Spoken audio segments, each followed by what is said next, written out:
Hello, welcome back to the iFar. Okay.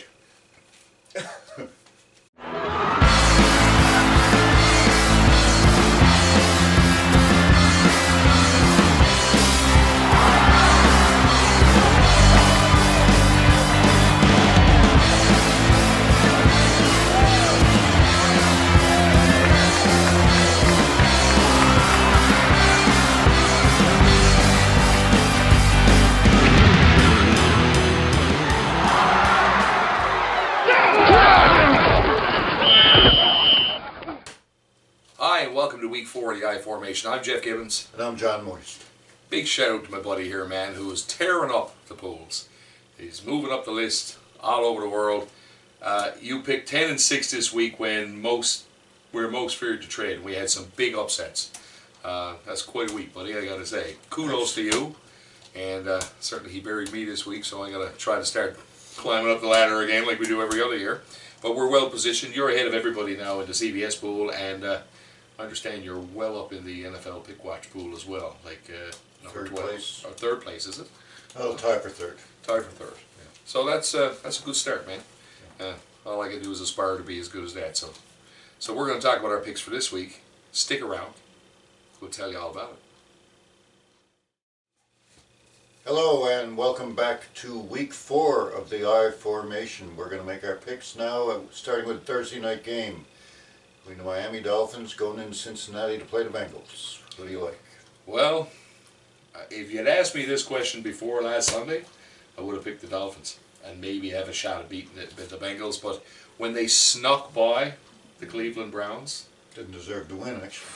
it was, I don't see how they're going to be able to solve Cincinnati at home. And I think what you're going to see is Miami exploited and giving up big plays. That's what they're going to do. They're going to get out to that, try to stretch that field, get deep, and try to get at that secondary. And I'm thinking Miami loses this in Cincinnati by 10 points. Okay, I'm going to disagree with the point spread. I think that Miami has a better defense than that. And I think that if Miami can limit the turnovers in this one, they had trouble there in Cleveland, against Cleveland. I mean, if they can limit the turnovers in this one, I think they can come within 3 points. So I'm going to go with the Bengals in a close one, 3-point victory. Cool. Next, we move on to the Sunday games, and we're starting with a Sunday morning game, actually 9:30 in Eastern, and that one's in London, and that's the Indianapolis Colts, we'll say, at Jacksonville. Mm-hmm.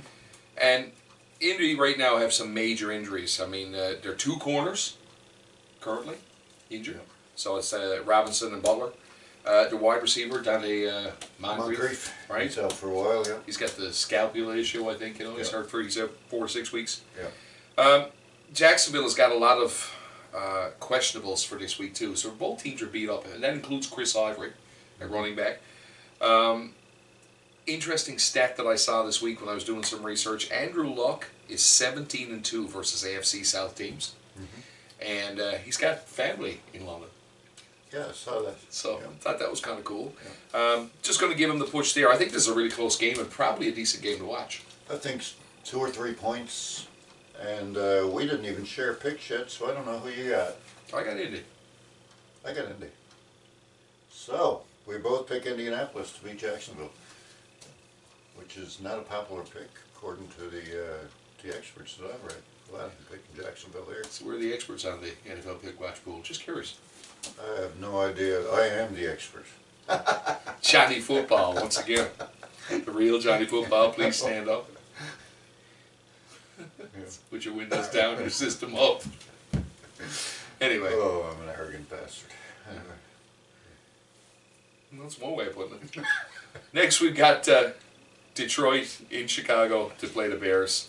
This is always a good game, that division rivalry. I just think Detroit's offense is too much for the Bears, even at home. Don't see how they can beat up.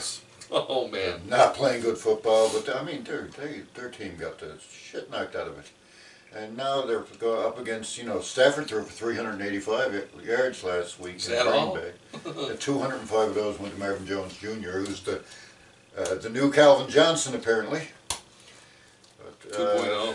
Too much offense, I think, for the Bears to handle in this one. But considering it's a classic rivalry, what do you think? Close game? I think in a touchdown. Yeah, I agree. All right. Detroit. Let's see. That's 3 for 3. Next, we got Buffalo going into New England. And the New England Patriots, as much as it pains me to say it, are finding new ways to win every week under Coach Belichick.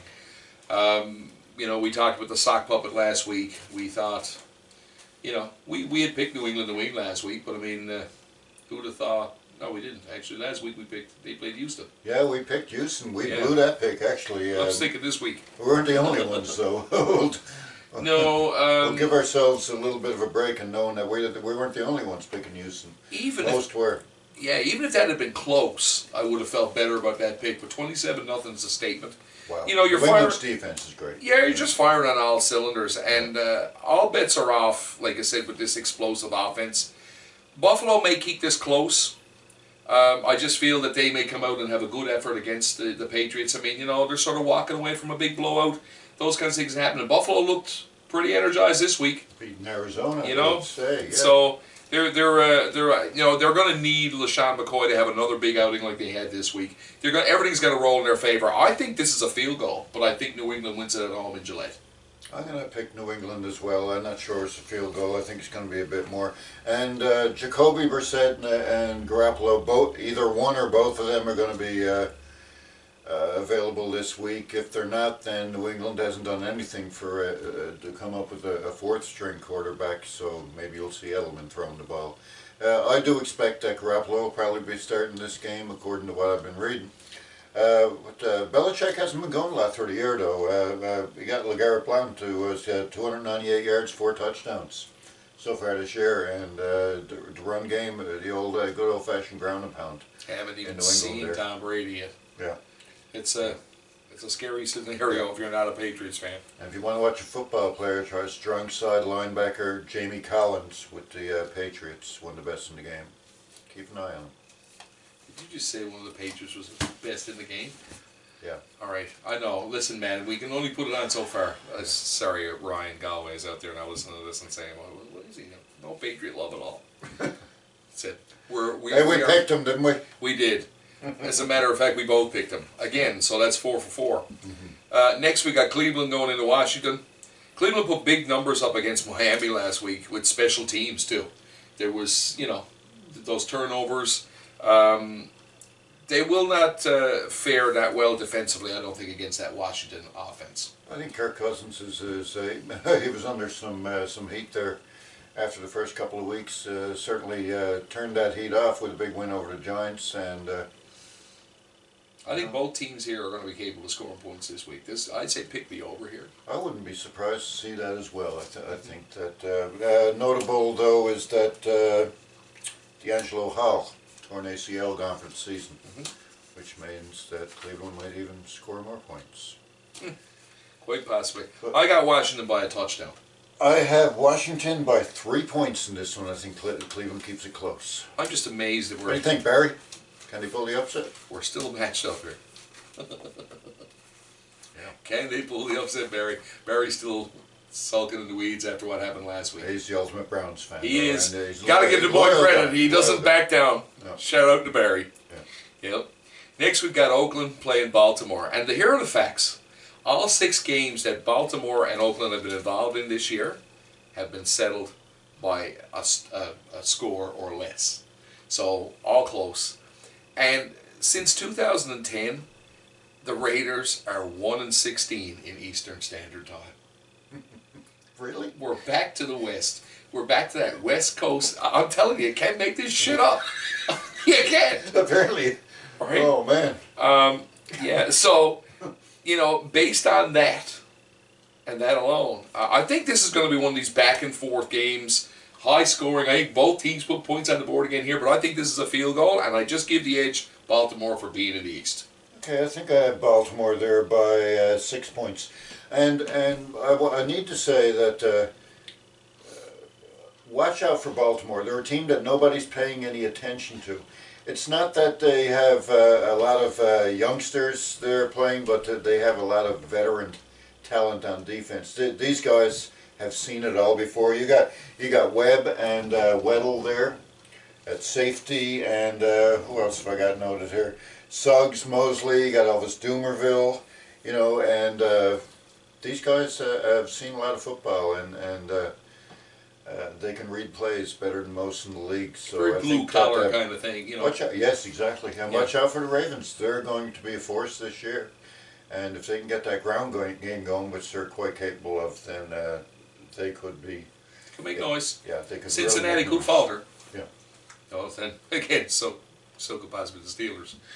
We saw that this week. Yeah, we did. Yeah, so we're both agreeing on Baltimore. Right? It's just kind of scary. Yeah, so far so good. Yeah. Next, we got Carolina going into Atlanta, and this is an Atlanta team who put points on the board at home as well. They also have given up a lot of points this year. As a matter of fact, they've given up 84 points in the first 3 games this year, which is doesn't generally win you a lot of games. Oh, that's right. Until you're putting Unless 45 points on the board like you did. Unless you're last playing week. the Saints. Well, that's right. Carolina will, I think, put up enough this time to exploit that. I think Carolina wins this in Atlanta by 6 points. I have Carolina in this one as well. I don't believe it. I think Cam Newton had a rough outing there last week, and also the Panthers line gave up 8 sacks. They're going to try to redeem themselves there, and I see them going into Atlanta and say 3-6 points. I like Cam Newton to have a big game, and I like the Carolina defense to have a big game. Okay. Next, we've got the Seattle Seahawks going in to play the Jets. And you've got Ryan Fitzpatrick at home, who has to atone for a terrible outing in Arrowhead last week. He's got to come up big. Seattle, on the other hand, is coming in to East, played with injuries, and at the top of that list, and this list is very long and extensive, Russell Wilson now with a sprained MCL. He's playing, though. He's playing. But I kind of like, here's where I am, call me crazy. I'm picking the Jets to win this at home by 3 points this week. And I looked at, here's the first one we differ on then, because I looked at... I'm not surprised. I'm not surprised. A lot of people picking the Jets in this one. Did anybody see Ryan Fitzpatrick play football last week? He was pitiful, and I just don't see the Jets being able to right the ship going against the top-ranked defense in the game right now in Seattle. And I know it's in New York. They're going to be playing hard, and I know Wilson's going to be hurting. I think the Jets' defense are going to be the difference here. I think the fact that they get after, they get after Wilson. I mean, you know, we saw that happen with the LA Rams earlier this year when he was playing on the ankle. Yeah. You know, I just think that there's enough there, and if you know, I mean, Fitzpatrick can't throw 6 touchdowns or 6 interceptions this week. He can't do it. He has to play well. Yeah. So I mean, that's the X factor. But I think he's got to come home now, lick his wounds, and he's got to put off a good show at home. And I'm picking them for the upset, 3 points. Well, given Seattle's offensive line, I can certainly see Jets defense getting to Wilson and make him run around a bit. And with the sprained MCL, yeah, sure, why not? I'll still go with Seattle. Low scoring game, close, 3 points. So Dave, do you still think he's your favorite, or is it me now? Right. Dave Moist, that'd be the father. Yeah. You know, here he Big is Jets picking against him. I'm a big Jets Yeah. fan. Shout out to you, my friend. And this week we're on the same page. Next, we've got Tennessee going into Houston, and Houston is they've got to do the same thing. Atone for a terrible performance after going into Gillette and getting smoked last week, 27-0. Wow. I wouldn't want to be the team coming into Houston to play them now, right for the picking, right? And it's the Tennessee Titans. I think Houston dominates on both sides of the football in this. I agree. And I'm giving them 10 points. And that might be modest. Yeah, I'm picking them by anywhere from 10 to 14 points in this one. I expect J.J. Watt to have a big game. And then a huge surprise, Brian Cushing has gone down with a torn MCL. Wow. Because he's never injured. No. There could be other names on that list in Houston where we're gonna just be nice and quiet. Yeah, well, I think Houston is just a better team here. They're at home. They're looking to atone for a big loss, like we just said, and Houston in a big way. All right. Next, we got Denver going into Tampa Bay. Here's something we never heard before. Denver's defense played well last week. And just fill in the blank, right? This time it was Cincinnati, and you nailed that. I mean, that was one of those picks where you got me, and that they fell apart at the end. I mean, Cincinnati. Yeah. Denver really shut them down at the end when things got when they tried to make it close. And so Cincinnati now is, or I'm sorry, Denver now is continuing their East Coast swing now into Florida football. And I think that the Florida Heat and the fact that this is their second road game consecutively keeps this close, but I still think that Denver wins this by a converted touchdown. 7 points. Yeah. I actually have the Broncos to win this game by 3 points because I know my team and they have trouble when they go into Florida, especially against Tampa Bay. Traditionally, they have a hard time, and they're up against 2 6'5" wide receivers there that may give the Broncos secondary some trouble. You got T.J. Ward who's playing their safety, and he's been hurting, so he's not going to be at 100%. I look for Tampa to actually keep this game very close. I would not be shocked to see a big upset here, but I'll still go with my Broncos to win this one by 3 points. But don't pick it into your survival pool. Just don't do it. Sage advice from the quasi-Broncos fan, I guess. Next we got the LA Rams going into Arizona. And Arizona's off to a rough 1-2 start. I'm not convinced that they're a 1-2 team at this point. I think I don't think so. And I remember saying, you know, when we were watching the preseason, and I remember making comments about the Houston Texans when they played Arizona, especially. They played a really solid football game fundamentally against them. But then it was preseason, and then people say, well, it really doesn't matter. But when you see special teams in Houston doing things to that Arizona offense like they were doing, you saw that they had something, and maybe it was the fact that Arizona didn't have it, and you know they're out of the gate kind of slow. I mean, but when you think about this 1-2, I mean they were within 3 points in Gillette, or I'm sorry, in Arizona when they played the Patriots in Week 1. So they were pretty much the closest team to getting to them, or one of the closest teams. You know, and then last week they schooled Tampa Bay, and then they were humbled this week, you know, by those Bills. And I mean, the Bills team is starting to gel a little bit as well. So I mean, they've had some pretty tough goes of it in the first 3 weeks. Carson Palmer had a real rough outing in this one too. I don't think that defensively the LA Rams are going to have an answer for the Cardinals' offense, especially at home.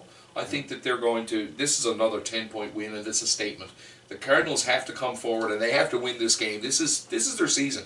As far as I'm concerned, when you get into that volatile West, and you see how people, you know, some teams are going to start to pull away, Arizona needs this win. They need to get back to 500 football. It means a lot to this organization, and they will come out and they'll play it in spades.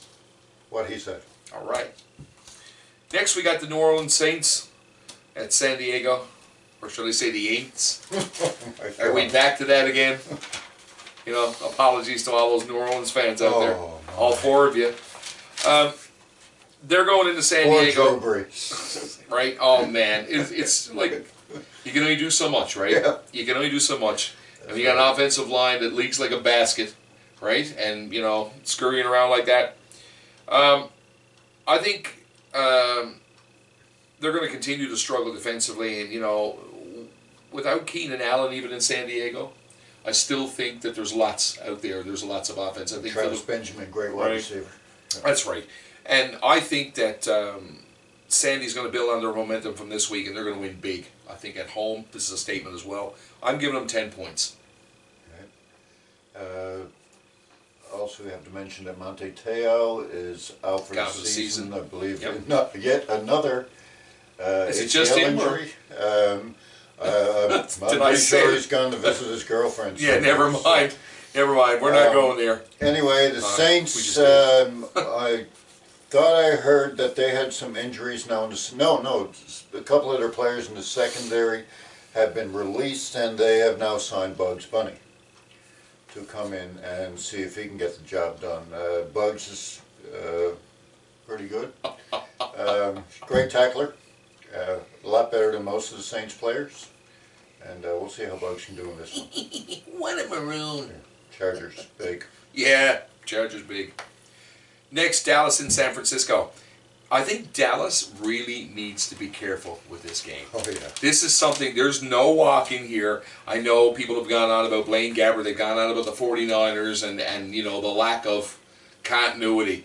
You know, given their recent reputation at home for upsets, since the beginning of 2015, they've won 5 home games where they were considered underdogs. That's a pretty, you know, and Dallas is considered the favorite here, obviously. I just think that the Dallas team is going to wear them down and beat them late. I mean, Ezekiel Elliott and Dak Prescott have played incredible in their starting roles on this team, and I think that you know, they're only going to get better. I really believe that, and I think if they play the same kind of game, especially Elliott played this past week, I think they do enough to beat the 49ers. But this is no walk in the park. I'm saying Dallas by 4 points or less. Yeah, I'll say Dallas by a field goal, and pretty much what Jeff just said. He's going to wear them down with the ground game, and that offensive line is allowing Ezekiel Elliott and Dak Prescott to show what they can do. Great offensive line there in Dallas, and they should be able to get the job done here. Close game, Dallas by 3. Sorry, Albert. It's all good. And one for you, Paul Cicero. Yeah. Picking Dallas Cowboy love. How cool is that? Next, we've got Kansas. Cicero a Dallas fan? I thought he was. I know Jim is. Jim. James Ash. Oh, yes, right. He said Jim. I was like, Yeah, well, I'll call him Jim, if that's okay. you don't mess around with Jim. No. All right. I imagine him and Albert are trash talking this one out. Yeah, it's a celebrity death match. Next, we got Kansas City at Pittsburgh. And can you say pissed off, boys and girls? Would you want to play the Pittsburgh Steelers this week at home? You know? Man, were they bad. Oh, man. But there's a couple of other things. The Steelers were held to just 3 points this week to an incredible Philadelphia Eagles team. And I have to give a shout out to the Eagles, and I think there's somebody else you have to give a shout out to as well. to our friend Susan Booth out there in Philadelphia, lives out there in Philadelphia. I said that I would wear a pink dress if the Eagles were to beat the Steelers last week. Well, I will not wear a pink dress, as you can see. However, just for you, Susan, I did wear pink socks. So, I am humiliated with pink socks because of the Eagles. And I just want to point out that, Susan, you've saved me a great deal of fear, anxiety, post-traumatic stress in having to look at this man in a pink dress. I'm really I hope that works. I didn't know anything about this, but I'm really glad that he at least ponied up and wore it. I was positive that the Steelers were going to win that Well, game. I think everybody was. Yeah. So, yeah, they're held to 3 points, and Le'Veon Bell returns this week into the lineup, and they're at home. It doesn't matter who plays them. I would love to be seeing the Patriots going into Heinz Field this week. That would be awesome. But, unfortunately, it's the Kansas City Chiefs. And they played really well defensively against the Jets last week. They had a great game, actually. But a telling stat was there was only 10 points scored by that offense last week. True. And I don't think you're going to have answers, or you're going to be able to keep up with Ben Roethlisberger, Le'Veon Bell, Antonio Brown, and company this week. Assuming they show up this week. No, they're going to show up. They're gone home, and you know, and there was a stat too about them losing a game on the road and then going home and winning their last. I think it's their last 5. I could be wrong. If they don't score a touchdown in the game before. That's what it was. Yes, it's about Since Roethlisberger started, I believe. Oh yes. Yeah. I'm mixing my stats up. They haven't lost the next one. That's right. They haven't lost the next one, so that's intact. And I got to tell you, if you had to paint a picture about redemption, this is it. And I would not want to be the Kansas City Chiefs this week, and I'm saying 2 touchdowns. I don't know if I'll go with 2 touchdowns, but I like it. I think the Steelers are going to win this one. And once again, I got to say, last week, I mean, Pittsburgh really looked bad. They were outplayed on the lines. Their offensive line couldn't keep up with Philly's defense. Their defense couldn't keep up with Philly's offensive line. I don't know about these Eagles, might be for real, but I'm not a true believer yet. So we'll have to see what Carson Wentz can do in a couple of weeks, as the Eagles have a bye this week. But I like the Steelers to be angry, like Jeff said in this one. They're a bit beat up now. I know Ryan Chaser is injured. He will be playing. Timmons is playing hurt. And there was a third guy. There's three players on the Pittsburgh defense who will play, but they are playing hurt. Jarvis Jones is the other one. And so Pittsburgh's going to be banged up, but hungry. And when you get Big Ben Roethlisberger hungry, he'll eat you. You said that very well. I just flash back to season 1 when we had to say Big Ben. Big Ben Roethlisberger. We've come a long way. They also have Zach Mittenberger now as a backup, so they got 2 burgers. Fries with that? I think not. And maybe some Heinz ketchup. Moving on to the next one. We got the Monday Nighter now, the New York Giants. The New York Football Giants. And I'm going to let you go on here now about the Minnesota Vikings, because I know you got a, you know what for them. Oh, well, I got to tell you, I didn't pick them last week. I picked the G-Men last week, too, so you can see where I was on all that. But they're going into Mini to face, and they're the 3-0 Vikings, let's face it, folks. I did say that their defense is stellar, and it was up and coming, and I said Right at the now, beginning of the season. Right? 3 games in, I think they're the best defense in football. 8 sacks last week. They schooled the Panthers last week. They did. The reigning NFC champions. And, you know, now Sam Bradford has the playbook in his head, right? You know, they're doing it without Adrian Peterson. I felt like Scrooge, you know. They're doing it without Peterson. They're doing it without, you know, Bridgewater. But they're finding ways to win. And that defense is a key piece. Amazing. Yeah. You know, Kyle Rudolph talking this week about the toughness of Sam Bradford being able to take a hit. You know, the team is rallying around here, and they're working as a very cohesive unit on both sides of the football, and they're finding ways to win. And Mini goes 4-0 this week, and they beat the Giants in a close one. And I think so far this year, Minnesota is the best team in the NFC. So far this year. They're just playing fantastic on defense. And I also see a big win in this one. I see Minnesota beating the Giants. I'm going to say that the Vikings beat the Giants by 2 touchdowns. And he's telling me I got it for the Vikings. Anyway, there's good reason to have it. They're a great team. And Shane Vereen is gone for the Giants. Yes, he is. So who's going to run the ball? Because Jennings is hurt. Vereen is hurt. Who else they got? I don't even know. So Giants are minus a running game. So Minnesota yeah, one-dimensional going up against the Vikings defense. Have fun. Skull. Yeah. All right. Is that it? That's the games. We are. That's the games. What do we disagree on? One. Just a one. And you know that was the Jets. Seattle and the Jets. Sorry, Dad. Stick around, we're going to tell you who our unsung heroes are for the week. Hello, welcome back to the I Formation. Now we're going to make our pick for the unsung hero so far this season. Okay. This week, I was just talking earlier in the show about Kyle Rudolph, the tight end in Minnesota. I think he's going to continue to work with Sam Bradford. He had a big week this past week. But he's also, even all of last year, he was filling holes on that offensive line. He's a good blocking tight end.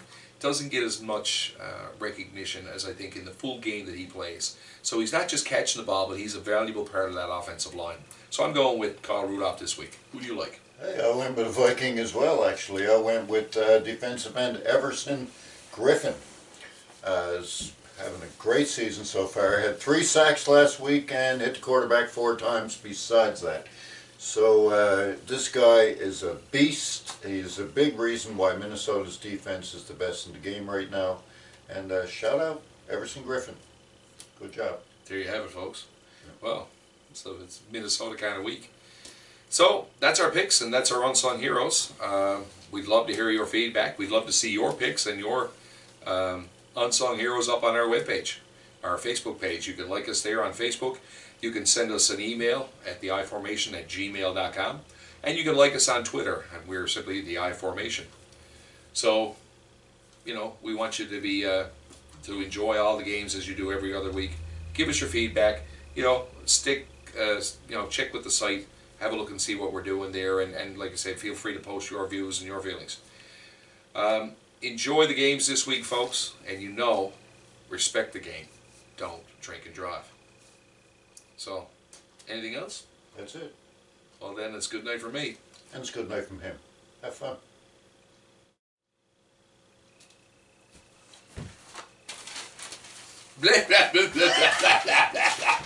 I I know where that's going to end up. Oh yes!